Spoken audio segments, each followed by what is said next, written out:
Oggi siamo insieme a Davide Bassoli, che è qui come titolare di Nubes Argentea, la casa editrice con cui collaboriamo da tanti anni, e che è autore per Rolls Royce e Bentley, quindi due case automobilistiche di eccezione. Faccio una premessa: io prima di tutto sono un appassionato di automobili. Le automobili mi piacciono tutte, mi sono piaciute fin da quando ero bambino. Mio nonno mi raccontava che quando avevo 3 anni, che andavo in giro sulla sua canna della bicicletta, conoscevo già i nomi di tutte le auto, quindi era qualcosa che era dentro di me e che sicuramente non ho ereditato dai miei familiari, una passione che è sempre stata dentro di me. Con gli anni l'ho coltivata, ho iniziato poi a scrivere per qualche rivista italiana, la più famosa è Ruote Classiche, poi ho scritto per Autocapital, ho collaborato con la Gazzetta dello Sport per fare dei DVD. Poi nel 2005 ho iniziato a collaborare con un editore inglese. Allora, la mia passione per le automobili è per tutti i marchi, però logicamente ho una predilezione per i marchi inglesi. E parlando di marchi inglesi, ovviamente la Rolls Royce e la Bentley sono i due marchi di nicchia, quelli che io ho sempre sognato. Quindi ho cominciato a frequentare eventi in Inghilterra, mi sono fatto socio di un club inglese di Rolls Royce e Bentley, ho fatto le mie conoscenze, parliamo del 1999. Poi nel 2005 ho scritto per un editore, che è anche un mio carissimo amico, il mio primo libro su un modello di Rolls Royce degli anni 50, che rimane la mia automobile preferita, che si chiama Silver Cloud. Non a caso faccio questa parentesi, il nome Nubes Argentea è la traduzione in latino di Silver Cloud, perché comunque io parlo di auto inglesi, ma vado anche orgoglioso della mia italianità e quindi volevo che ci fosse un richiamo alle nostre origini italiane anche parlando di automobili inglesi. Quindi ho scritto questo primo libro e poi ho deciso di percorrere la mia strada, cioè diventare a mia volta editore di me stesso, autore ed editore di me stesso. E ho incominciato nel 2013 a pubblicare il mio primo libro, sempre su questo modello di Silver Cloud, di Rolls Royce, si chiama Silver Cloud, il titolo del libro è Every Cloud has a Silver Lining, e da lì tutto è cominciato e adesso sono arrivato al 9° libro. Da ragazzino leggevo molto le riviste italiane, poi devo dire che ha contribuito molto a farmi piacere l'automobile inglese e forse in generale la cultura inglese è stato il fatto che i miei genitori mi hanno mandato in Inghilterra per quelle vacanze studio che si facevano d'estate. Ecco. Mi è piaciuta molto la cultura inglese e là negli anni 80 ho avuto la fortuna di vedere le auto che poi mi piacevano, le vedevi parcheggiate per strada, quindi anche questo è un altro fattore che ha sicuramente contribuito. Ho iniziato a comprare libri in italiano, poi gli argomenti che interessavano a me non erano trattati dai volumi in italiano, allora ho cominciato a comprare libri in inglese e poi ho cominciato a migliorare l'utilizzo della lingua inglese e che mi ha aiutato poi per scrivere i miei libri, perché i miei libri sono tutti in lingua inglese, sono solo ed esclusivamente in lingua inglese, perché sono rivolti a un pubblico internazionale. Cioè i miei libri li vendo, dico sempre, in tutto il mondo tranne che in Italia, perché in Italia spesso c'è questo ostacolo della lingua. Ci sono dietro anni e anni di ricerche. Quindi... Per arrivare a fare il primo libro ho ricercato per 14 anni, perché ho iniziato nel 1999 ad andare negli archivi e ho pubblicato il libro nel 2013, quindi sono 14 anni. Poi ovviamente queste ricerche sono continue e mi sono servite anche le precedenti per scrivere poi i libri successivi. Assolutamente. Quando ho voluto fare il mio primo libro sono partito da un concetto che era nella mia testa, cioè non ho semplicemente preso gli altri libri che c'erano sul commercio e ho deciso di farne uno migliore, ma mi sono messo dalla parte del lettore, ho detto io come lettore mi piace questo determinato modello di automobile, che cosa vorrei vedere in un libro? E ho cercato di tirare fuori tutti i punti che io avrei voluto trovare in un libro. Dalla base di questo ho cominciato a muovermi con le ricerche negli archivi, soprattutto in Inghilterra. Ho la fortuna di far parte di questo club inglese che si chiama Rolls Royce Enthusiast Club, che ha sede 150 km a nord di Londra, nell'area di Northampton, che ha la fortuna di avere un archivio che gli è stato donato dalla casa costruttrice, quindi della Rolls-Royce. Ok. Quindi tutte le schede di costruzione di ogni macchina costruita dal 1904 ai giorni nostri, così come ogni Bentley costruita dal 1931 ai giorni nostri, è mantenuta all'interno di questo archivio in Inghilterra. Oltre a questo ci sono fotografie, altri documenti che mi hanno poi permesso di approfondire sempre di più le mie ricerche. La ricerca iconografica è molto importante perché i miei sono libri molto di contenuto, molto di testo, ma devono essere sempre supportati dalle fotografie. E logicamente andare a cercare delle fotografie dell'epoca, ok, la base è sicuramente l'archivio di questo club, ma poi spesso vado ad aste, compro fotografie, vecchie fotografie degli anni 50, 60, anni 40, compro documenti, oppure c'è il famoso eBay, che penso di essere un ottimo cliente, dove è capitato spesso che ho comprato dei lotti di fotografie che poi mi sono serviti per andare a integrare i miei, e completare. Esatto, utilizzati all'interno dei miei libri. Certo.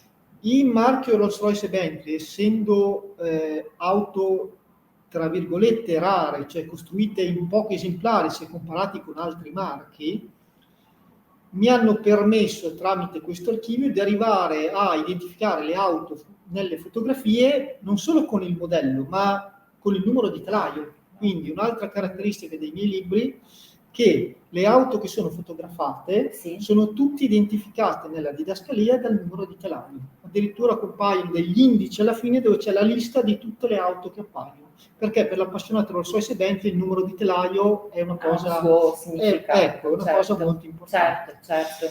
Quando io ho deciso di voler fare questo libro, volevo che il libro avesse delle caratteristiche, delle qualità tecniche a livello costruttivo, di utilizzo di materiale, che rispecchiassero le auto che andavo a descrivere. Okay. E quindi già conoscevo la famiglia Bini da anni, mi sono ovviamente informato, mi hanno detto che erano leader a livello qualitativo nel settore e mi sono rivolto a loro. Mi sono trovato bene, devo dire, fin dall'inizio, e si è instaurato questo rapporto di lavoro che ormai dura dal 2013, cioè quasi 9 anni. Esatto, E quindi lì dopo sono stati bravi, siete stati bravi voi, sono state brave le arti grafiche Castello a consigliarmi, a indirizzarmi su determinati utilizzi della carta, determinate tecnologie, tecniche di stampa, l'uso dei pantoni, e poi dopo da lì ogni volta io sono molto curioso quando vengo in tipografia, vado sempre a vedere i ragazzi che lavorano dalle macchine, vado a vedere che cosa fanno. Certo. Quindi nella sala stampa, vado in sala stampa, vado a vedere, loro vedo che ci tengono a farmi vedere delle lavorazioni particolari che sul momento acquisisco, però subito non ho l'idea di come utilizzarle, però dopo mi sono reso conto che in un secondo tempo mi è venuta in mente la determinata lavorazione e che poi ho voluto applicare sui miei libri. Ecco, questo è un libro su dei modelli di Bentley degli anni 50 e 60. Non esistevano fotografie dell'epoca della parte tecnica, perché il libro è storico ma è anche tecnico, cioè il mio cliente, il mio lettore vuole avere nozioni storiche ma anche tecniche. Spesso gli servono, non so, per restaurare l'automobile.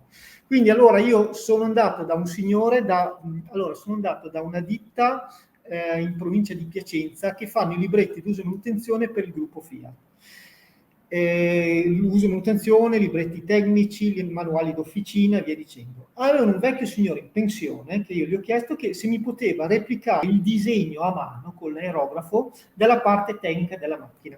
E allora io sono andato a realizzarlo, lui mi ha fatto 2 disegni che potete vedere qua, dove sotto c'è la parte meccanica che è stata disegnata a mano e poi abbiamo riprodotto, e sopra l'ho voluto coprire con il disegno della carrozzeria su un foglio, in questo foglio caso, di materiale plastico, esatto, che va esattamente a ricoprire. Queste sono quelle cose, mi sono venuti in mente i libri per bambini di una volta, sì. e questa è una cosa che mi rendo conto che ha toccato molto i miei lettori, ha avuto molto successo, cioè per ogni libro cerco sempre di inserire qualche cosa di nuovo, un po' come dire alzare un po' l'asticella. Parlando per esempio del prossimo Sì, libro, esatto, adesso avrò dopo un incontro con alcuni sì, tuoi colleghi, sì, sì. e c'è la difficoltà che voglio utilizzare 4 tipi di carta diversa Oh, ecco. e che vanno messi assieme. Ad esempio c'è una sezione, si parla sempre di questa Bentley degli anni 50, che è uno dei modelli più iconici che siano mai stati realizzati da questo marchio. Ho creato un capitolo, una sezione, dove ci sono praticamente delle piccole biografie di alcuni primi proprietari famosi. Faccio un esempio che tutti possono conoscere. Gianni Agnelli ha avuto una di queste macchine. Allora, la mia idea è di creare una sorta di album fotografico, dove praticamente su una pagina scrivo una breve biografia del personaggio, e sul lato sinistro vorrei andare a incollare io a mano le fotografie, come se fosse un po' un album di famiglia. Un po' un album, esatto. Ecco, quindi ovviamente la carta che utilizzo per questa sezione è diversa da tutte le altre del libro.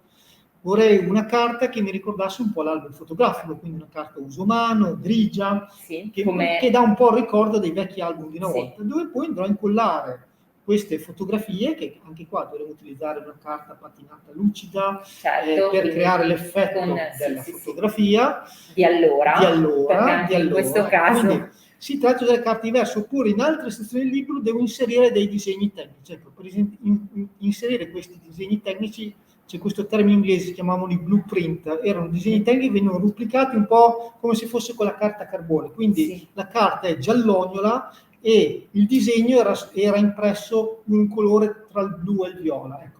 Io vorrei utilizzare questa carta qua, non usare carta bianca normale, ma proprio andare alla ricerca di questa carta. Quindi è un utilizzo di carte diverse all'interno dello stesso libro, che è una complicazione notevole, però so che non posso valere delle arti grafiche perché sono pazienti e soprattutto perché sono competenti.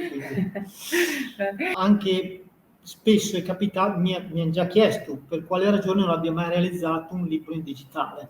Va contro la mia filosofia di fare libri, cioè per me la componente, il poter toccare con la carta, per me il profumo della carta, la qualità di stampa, queste fotografie che vengono replicate, che sono quasi simili alle fotografie originali, direi uguali alle fotografie originali, cioè sono tutte caratteristiche qui, che io vado a ricercare. Un altro esempio, esatto, che poi vado proprio a ricercarle, danno un gusto particolare, cioè questo che io voglio offrire al mio lettore, al mio cliente, insomma, ecco. E spesso mi rendo conto che poi diventano affezionati del marchio, e io sostanzialmente quando pubblico un libro nuovo mando una newsletter a tutti i miei lettori, mi rendo conto che ho questo zoccolo duro di clienti che vogliono i miei libri perché cercano la mia qualità, sia nella ricerca, sia nella tipologia di fotografie, ma anche nella qualità di stampa, nell'utilizzo della carta. Una mia caratteristica è un po' un cameo alla Hitchcock. In tutti i miei libri, nell'ultima pagina, c'è sempre una fotografia di una macchina con un numero di targa. Ecco, in questo caso il numero di targa qua si può vedere, è Nub 5. Nub sta per Nubes Argentea e 5 vuol dire che è il quinto libro che ho fatto. E quindi ogni libro che faccio c'è un numero di targa nuova. Ti sembrerà incredibile, ma c'è gente che aspetta di comprare il libro e la prima foto che va a guardare è l'ultima. Sono queste piccole cose che vedo che la gente piace, insomma. Sono quelle... Allora, diciamo che il mercato principale è l'Inghilterra, quindi seguito dagli Stati Uniti, e poi ho tantissimi clienti in Germania, Francia e Svizzera, Australia e Nuova Zelanda, e poi un po' in giro per il mondo. Ne ho consegnati in Russia, in India, Sud America, in Brasile. E diciamo, questi lettori sono quasi sempre proprietari di queste auto, ci sono anche tanti appassionati comunque dell'auto storica, che però magari, diciamo, rimane una loro Di solito sono proprietari, ma non Ok. necessariamente del modello che io vado a descrivere. Ok, quindi Quindi potrebbe anche essere che uno ha una Rolls Royce o una Bentley, ma gli piace la storia del marchio e voglia comprare tutti i miei libri. certo. Oppure ci sono anche dei semplici appassionati che non possiedono l'automobile, ma sono appassionati di Del questo genere, marchio ovviamente, o del marchio, certo. comprano i libri. Abbiamo questa edizione che è The Early Days. Il concetto di questo libro è nato da questo. Volevo raccontare Diciamo, l'euforia alla che c'era camera. nei primi giorni, nei primi mesi, quando è stato lanciato questo modello di Rolls Royce, sempre la famosa Silver Cloud. Volevo trovare la maniera di, come dire, di dare al lettore la possibilità di toccare con mano che cosa volesse dire, cioè di tornare indietro al 1955 e capire che cosa voleva dire entrare in uno showroom e sedersi su una macchina, oppure, non so, il giornalista che è andato alla presentazione, che cosa gli davano, e allora ho creato tutta una serie di allegati che dovevo includere all'interno del libro. Allora, includere all'interno del libro diventava una cosa molto complicata, quindi sul suggerimento delle arti grafiche abbiamo creato questa plancia che puoi aprire, Sì. ecco, che si apre. Ok. Ecco, in questa plancia qua abbiamo realizzato delle tasche su cui ci sono riproduzioni di oggetti dell'epoca. Per esempio, ogni macchina ogni Silver Cloud che veniva consegnata al cliente aveva il libretto d'uso e manutenzione, ma aveva anche questa specie di etichetta che era proprio legata con un filo così, ne ho comprate di originali alle aste, dove erano spiegati i comandi principali. Questa era una cosa che uno la guardava la prima volta, poi era attaccata al volante, lo tagliava, la buttava via e pochissime se ne sono salvate. Quindi io ho voluto riprodurlo. Oppure quando hanno presentato la macchina al salone l'hanno presentata in un ristorante, c'era il menù, allora ho voluto ricreare il menù, che dal punto di vista storico dell'automobile serve ben poco, però ti dà, ho voluto riprodurre anche lo sporco, no? Che c'era, no? L'importanza che ha avuto questo modello per la Rolls Royce e quanto loro ci puntavano, la cena, i momenti che vi hanno vissuto, oppure a tutti i giornalisti hanno dato una cartella stampa, che è questa qua. Io ho trovato questa cartella stampa, allora non sono riuscito a trovarla nell'archivio in Inghilterra, però sapevo che c'era un collezionista a Parigi che aveva questa cartella originale. Allora ho preso l'aereo, sono andato a Parigi e sono andato a ricreare, apriamo, che sveliamo questi l'ho tutta scansionata segreti e sono andato a ricreare le preziosi. fotografie dell'epoca e la cosiddetta cartella stampa. Esatto.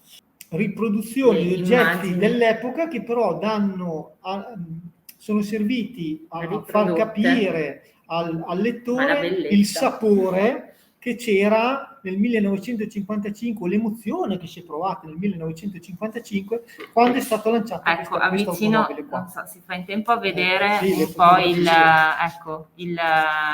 o la cartella stampa, riflesso, ecco, per far capire. Stampa.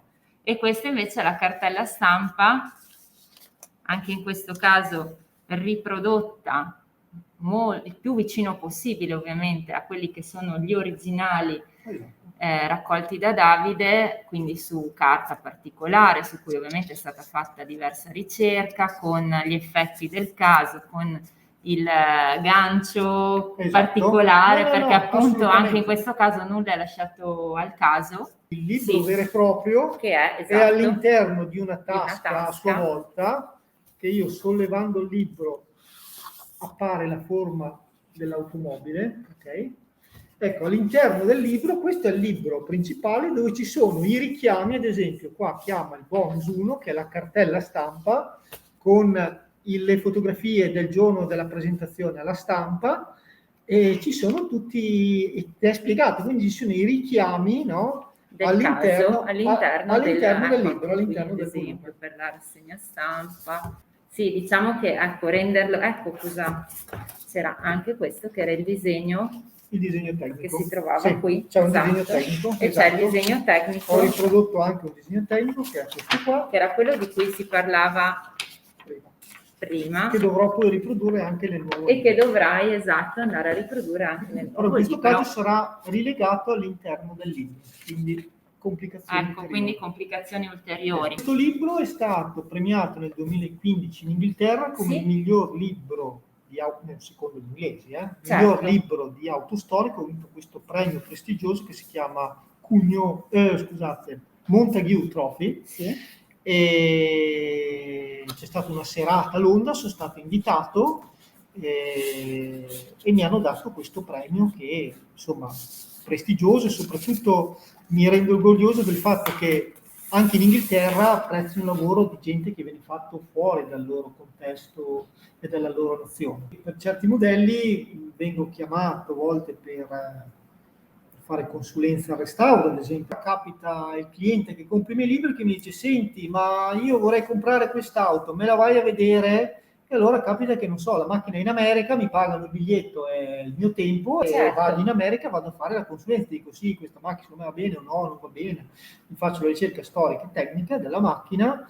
Oppure addirittura capita che vogliono restaurare queste automobili e io vado a seguire che vengono mantenuti tutti i dogmi di originalità nell'utilizzo dei materiali. Hai bisogno di un pellame fatto in Inghilterra, di una certa azienda, con determinate caratteristiche di grana, che vada a rispettare il materiale che vengono utilizzati a suo tempo. Non so, i legni all'interno devono essere laccati, lucidati in una certa maniera, non con tecniche moderne. Quindi io vado a seguire le varie fasi del restauro per controllare che vengono utilizzati questi metodi. Poi mi piacciono entrambe le cose, il bello anche dell'alternanza, di non essere solo ed esclusivamente davanti al computer a scrivere, ma muoverti, andare nei vari archivi. A volte capita che sono andato a casa di signori che avevano l'album fotografico del loro nonno, che aveva fatto, del loro padre, che aveva fatto le fotografie all'epoca, e sono andato lì a fare le scansioni delle fotografie, foto mai apparse su altri libri. Sì. Dipende dal libro, ma ad esempio per alcuni libri ho bisogno di fare foto delle auto adesso, foto recenti, foto colori, perché devo descrivere al lettore come è fatta questa automobile, i vari dettagli dell'interno, non so, il bracciolo, che a lui poi può servire per il restauro. Allora vado a cercare auto o originali conservate in maniera maniacale, oppure restauri veramente professionali. E allora mi capita che giro per il mondo, mi prendo su con la mia macchina fotografica e vado a fotografare delle auto. Sono andato negli Stati Uniti, sono andato in Inghilterra, sono andato in Francia, sono andato in Olanda, apposta ho preso l'aereo per andare a fotografare la tal macchina o le tal macchine. Il discorso di caratterizzare le tue opere, oltre alla carta, oltre alla rilegatura, può toccare anche quella che è per noi definita come una messacromia, ovvero quella che è la ricerca di fedeltà cromatica ad un campione, in questo caso non potendo avere proprio una Bentley, una Rolls Royce lì, diciamo che andiamo ad avvicinarci a quelli che sono dei campioni di colori, ad esempio delle carrozzerie. Abbiamo qui un esempio e poi Davide ci sono diversi miei clienti che mi hanno chiesto, quando restaurano le auto, la prima cosa che mi chiedono è: mi sai dire il codice del colore, o com'era, non so, leggono il nome del colore in inglese e non lo riescono nella loro testa a capire che colore sia. Quindi io nei libri ho creato questa sezione dove ho riprodotto, io ho le palette originali dell'epoca, no? Che allora avevano i concessionari, facevano vedere ai potenziali clienti. Le abbiamo tutte scansionate, elaborate, perché poi abbiamo dovuto fare diverse prove di stampa per raggiungere questa finitura. Faccio notare che riusciamo a ottenere anche una finitura metallizzata, e poi finite in lucido con una finitura UV lucida, che danno una fedeltà che è circa del 90-95% rispetto ai colori che troverebbe uno sulla carrozzeria effettiva. Quindi il lettore si trova tutta la gamma di colori dell'epoca, delle vernici, oppure anche delle pelli. Se vai, guarda, in questo caso abbiamo usato una finitura opaca e abbiamo riprodotto le pelli. Ecco, questo è molto d'aiuto fino a che punto per il lettore quando si trova nel momento di dover restaurare la sua automobile e allora vuole riportarla al colore originale. Io gli fornisco, o la pelle originale, gli fornisco i codici, quindi i riferimenti giusti, e può anche vedere che colore è. Quindi Sono cose che non ho ancora trovato in nessun altro libro di automobili, almeno di automobili d'epoca. Una volta un cliente mi ha detto: per me guardare la fotografia di un'auto dietro lo schermo è come vedere un'auto davvero ma stando dietro una finestra. Invece nel libro c'è questa sensazione diversa, la puoi toccare, è una cosa completamente diversa.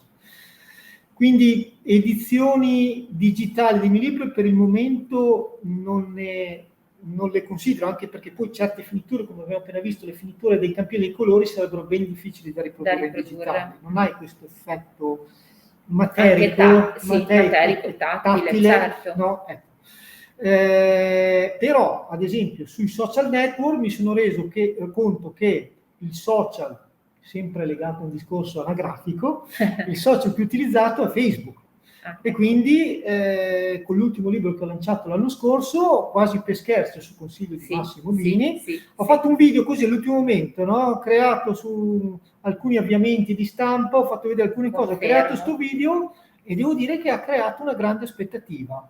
Tanto che per il prossimo progetto editoriale sto già pensando di fare ancora qualcosa di simile, o di implementare anche, di cercare di promuovere. Comunque, voglio dire, il mondo digitale esiste, non possiamo, cioè, è una realtà consolidata, e quindi è anche dobbiamo vederla come un'opportunità e quindi cercare anche di sfruttarla a nostro vantaggio. Sono d'accordo in pieno. Siamo intervenuti su alcune tematiche, abbiamo visto insieme a Davide come si può sviluppare e realizzare un'opera editoriale di questo calibro, e soprattutto abbiamo conosciuto quello che è un po' il mondo di Davide e Davide stesso, e davvero lo ringrazio molto per essere stato con noi.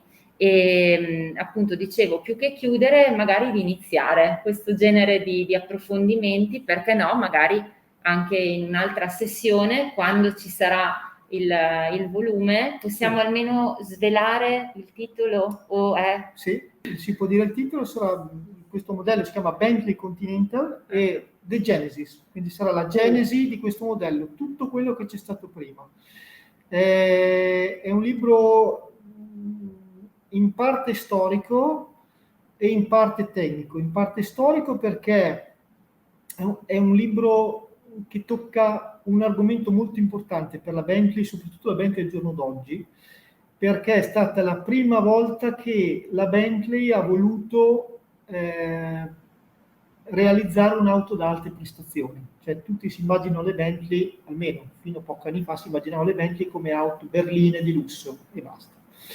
Invece negli anni 30 c'è stata questa idea di voler realizzare una Bentley da alte prestazioni. C'erano le prime ricerche aerodinamiche, c'era il periodo dall'immaginario collettivo, esatto. Quindi si parte da questi prototipi realizzati prima della guerra, da questo designer francese che purtroppo ha avuto una brutta fine perché è stato fucilato dai tedeschi nel 1941, quindi è anche per certi versi a volte anche un po' toccante come argomento, per poi arrivare nel dopoguerra che hanno ripreso in mano questo argomento e sono arrivati nel 1952 a lanciare questa Bentley da alte prestazioni.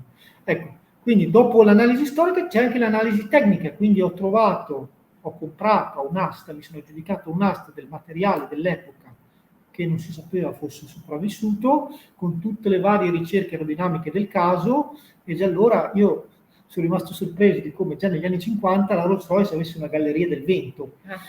E teniamo conto che la Pininfarina l'ha fatta nell'inizio degli anni 80, cioè, quindi già loro, siccome la Rolls-Royce faceva anche i motori per aereo, gli serviva la galleria del tempo. Del vento, e l'ha costruita in tempo di guerra, subito nell'immediato dopoguerra. E loro l'hanno utilizzato anche per testare l'aerodinamica, no, di queste automobili. E ci sono tutte queste ricerche che io ho trovato che poi riporterò nel prossimo volume. Grazie a tutti.